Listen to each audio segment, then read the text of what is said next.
Tujuan pembelajarannya itu yang pertama, murid atau kalian mampu menjelaskan ketiga hukum Newton. Nah, terus yang kedua itu kalian mampu menyebutkan hukum Newton, mampu menyebutkan contoh-contoh hukum Newton pada kehidupan sehari-hari. Terus itu ada LKPD sebagai penunjang kalian dalam materi hukum Newton. Ya. Nah, selanjutnya kalian pernah nggak sih lagi naik mobil gitu? Lagi naik mobil, terus tiba-tiba si mobilnya itu ngerem mendadak. Sering. Pas apa itu? Naik bis. Taksi, angkot. Ya, nah di situ tuh ada hukum Newtonnya ternyata. Nah, Kenapa di situ tuh? ada hukum Newton 1. Hukum Newton 1. Nah, di sini kan ada gambar satu, mobil maju. Nah, terus kalian di dalam mobilnya ini, itu kan kalian nggak ngerasa apa-apa, nah, karena si kalian itu ikut bergerak pada saat si mobilnya. Nah, di gambar yang kedua, ketika si mobil ngerem mendadak, otomatis badan kalian itu sedikit terdorong ya ke depan. Nah, itu artinya terdapat inersia di dalamnya. Jadi inersia itu adalah sifat benda untuk mempertahankan kedudukannya, baik dia maupun saat bergerak. Jadi kalau nggak ada gaya dari luar, si benda itu akan tetap diam dalam keadaan semula. Contoh siang ini itu mobil melaju atau pada saat mengerem mendadak terus terdapat inersia, itu tuh termasuk salah satu contoh hukum Newton 1. Ya, nah di hukum Newton 1 ini kan berbunyi setiap benda akan tetap diam dan bergerak. Setiap benda yang diam akan tetap diam dan setiap benda yang bergerak akan terus bergerak lurus beraturan selama nggak ada gaya lain yang bekerja padanya. Jadi kan karena si resultan gayanya 0, maka si percepatannya juga 0 gitu. Nah, terus di sini kan ada LKPD ya. Nah, karena waktunya yang cukup sangat singkat ini, seharusnya kalian melakukan suatu percobaan sederhana. Di sini ada percobaan gelas dan koin. Coba kalian bayangkan ada sebuah gelas. Nah, terus ditaruh di atas gelasnya itu kertas, terus ada si koinnya itu. Nah, terus ketika kertasnya ditarik, benar-benar ditarik, si koinnya kan akan jatuh ke dalam kan. Nah, si gayanya itu yang ada di kertasnya saja. Jadi si koinnya itu memiliki si inersianya itu. Nah, kenapa jatuh ke bawah? Karena ada si gaya gravitasinya gitu. Nah, terus kalian bisa langsung isi pada kolom jawaban itu. Ibu kasih waktu 2 menit aja.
Wah, Lesti.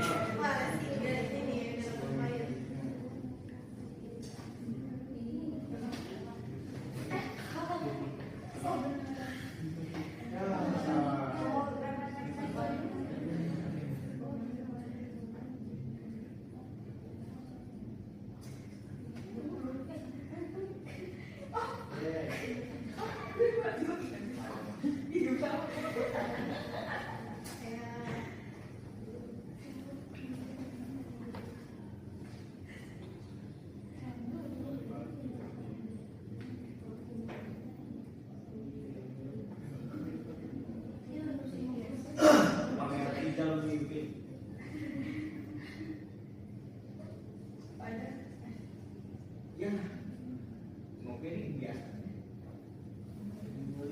Malah Pangeran Rizal lah, Pangeran Rizal.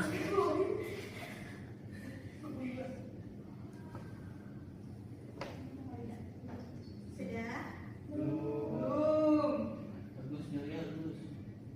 Karena waktunya 3 menit ya. Oke,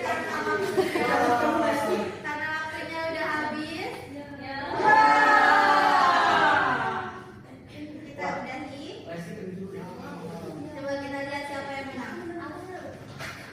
Ya, Lesti. Bagaimana tadi soalnya?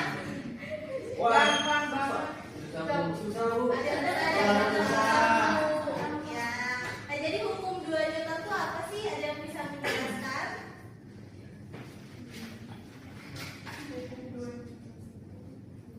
Ada satu orang yang tadi dari soal kalian. Yang 21 pengen mau Boleh, Lesti. Ayo. yang juara-juara Aku bisa. Boleh, Tomia. Hukum 2 Newton itu percepatan suatu benda, dia itu akan berbalik lurus sama daya, terus dia itu berbalik kembali sama masa ini. Rumusnya sebenarnya kalimat. Iya. Nah itu. Nah, terus satu lagi. Ada hukum 3 Newton. Jadi hukum 3 Newton itu apa sih? Hukum 3 Newton itu sama aja kayak setiap aksi itu akan menimbulkan reaksi yang sama besar, tetapi arahnya berlawanan. Jadi kayak kalian ingat si roket ini?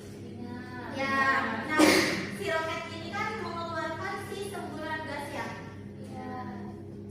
Nih, si roket ini menyemburkan si gas yang akan mendorong si roket ini meluncur jadi misalkan benda, tapi si gas ini yang memiliki gaya yang sangat besar itu mendorong si roketnya itu ke atas juga yang sangat besar. Jadi F aksinya si semburan gas ini